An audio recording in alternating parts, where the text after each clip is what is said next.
Welcome to Grand Prix, your go-to channel for the fastest updates in Formula One. We've got 3 hot stories for you, so make sure to subscribe and hit the notification bell to stay ahead of the pack. Let's get started. Christian Horner might be far from closing his chapter in Formula One. According to the Spanish newspaper El Confidencial, the former Red Bull team principal is already working behind the scenes on a stunning comeback. Following his dismissal from Red Bull last week, Horner is reportedly in negotiations to acquire the Alpine F1 team, alongside none other than Bernie Ecclestone, the former Supremo of Formula One. This potential move comes at a time when Alpine is going through a highly turbulent period. The French outfit has seen 6 different team principals in the last 3 years, a string of internal conflicts involving Flavio Briatore, and a revolving door of drivers. Their inconsistent results on the track have only added to speculation that Renault, Alpine's parent company, might be open to a sale if the right buyer appears. Sources suggest Briatore's recent involvement with Alpine could even be part of a wider strategy to prepare the team for a future takeover. While this information hasn't yet been confirmed officially, El Confidencial reports that Bernie Ecclestone was one of the first people to call Horner after his abrupt exit from Red Bull. During that conversation, Ecclestone allegedly proposed the idea of the pair joining forces to purchase Alpine and rebuild it into a championship contender. Given Ecclestone's experience in transforming teams and Horner's record of leading Red Bull to multiple championships, the duo could bring a powerful combination of business acumen and racing expertise to the grid. This rumor adds a fascinating new layer to the swirling speculation about Horner's future. Earlier reports linked him to roles at Ferrari, Aston Martin, and even Audi's upcoming F1 project, but none of those options materialized. Now, Alpine appears to have emerged as the most likely candidate for his return. For Horner, buying a team would represent a bold shift from his previous career path. Rather than simply stepping into another team principal role, he could take a place at the very top of an organization, shaping it not only on the pit wall, but also in the boardroom. This would give him unprecedented control over strategy, culture, and direction, something he might crave after the political battles that led to his departure from Red Bull. For Alpine, a Horner-Ecclestone takeover could mark the start of a new era. While Renault's factory backing brings prestige, the team has long struggled to regain the form it enjoyed in the mid-2000s under Briatore's leadership. With Horner's proven ability to build a team around young talent and Ecclestone's financial networks, Alpine might finally have the tools to challenge consistently at the front of the grid. Of course, there are significant hurdles. Renault has previously been reluctant to let go of its F1 operation entirely, preferring partnerships like the one that rebranded its team to Alpine. Any sale would also require careful negotiations to satisfy stakeholders, sponsors, and regulatory authorities. Still, one thing is certain. Christian Horner does not seem ready to fade quietly from the sport he helped dominate. Whether through a team buyout or a high-profile leadership role elsewhere, his determination to return to F1 appears stronger than ever. So what do you think? Would a Horner-Ecclestone partnership be the ultimate Formula One power move? Is Alpine the right team for Horner to rebuild and lead back to glory? Or should he focus on finding a traditional team principal role where he can do what he does best, leading from the pit wall? Per Gunter AO ChatGPT, Ferrari faces a decisive moment this Wednesday at Mugello as the Italian team finally puts its highly anticipated new rear suspension for the SF25 to the test on track. After weeks of intense development and countless hours of simulation, the team is eager to validate what has so far been described as very promising results. According to Motorsport Italia, the simulations with the updated suspension showed significant performance gains, particularly in stability and tire management, 2 of the SF25's most criticized weaknesses this season. The initial data suggest the potential for a lap time improvement of approximately 0.1 seconds per lap. While that may sound modest, in the ultra-competitive world of Formula One, it could be the difference between challenging for podiums or settling for the midfield.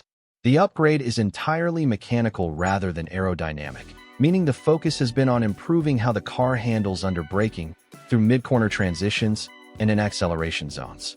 Ferrari's engineers believe this new suspension design will give drivers Charles Leclerc and Lewis Hamilton a more consistent and predictable platform to extract performance, especially in longer stints where tire degradation has plagued the team all season. This Wednesday's test involves completing 200 kilometers with the upgraded setup. Both Leclerc and Hamilton are slated to drive the SF25 to provide feedback from their differing styles. Leclerc's aggressive turn-in and Hamilton's preference for a stable rear-under traction will offer Ferrari a comprehensive assessment of how the update performs under race-like conditions. If the results live up to the expectations set by the simulations, Ferrari plans to debut the new rear suspension as early as the Belgian Grand Prix at Spa-Francorchamps.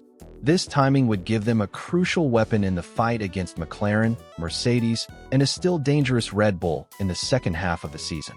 Moreover, the team sees this development as more than just a stopgap for 2025.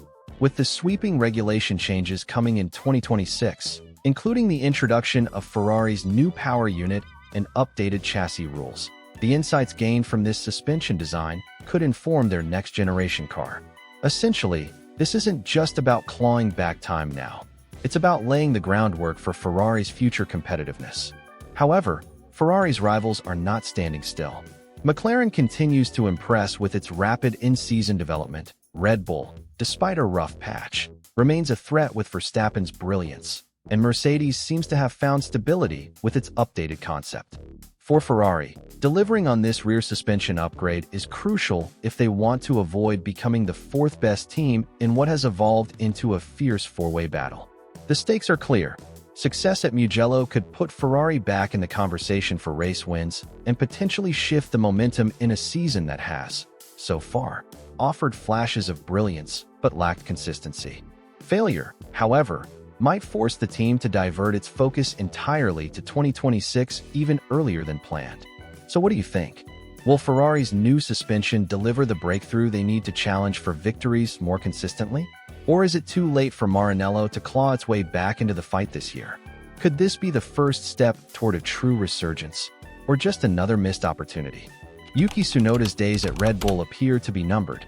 According to sources from GP Blog, the Austrian team has decided not to retain the Japanese driver beyond the 2025 season. If Max Verstappen remains with Red Bull, he is set to get a new teammate for 2026. It's worth remembering that Tsunoda was promoted from the Racing Bulls, formerly AlphaTauri, to the senior Red Bull racing team earlier this season, replacing Liam Lawson after just 2 races. The move was seen as a gamble, intended to inject fresh energy and potentially push Verstappen in a way that Perez and Lawson hadn't. However, after 10 races, the results have been underwhelming. Tsunoda has scored only one 9th-place finish, while the rest of his races have left him outside the points. Red Bull's internal evaluation reportedly reflects disappointment. The team had hoped that Tsunoda's fiery racing style and growth during his years with AlphaTauri would translate into stronger performances.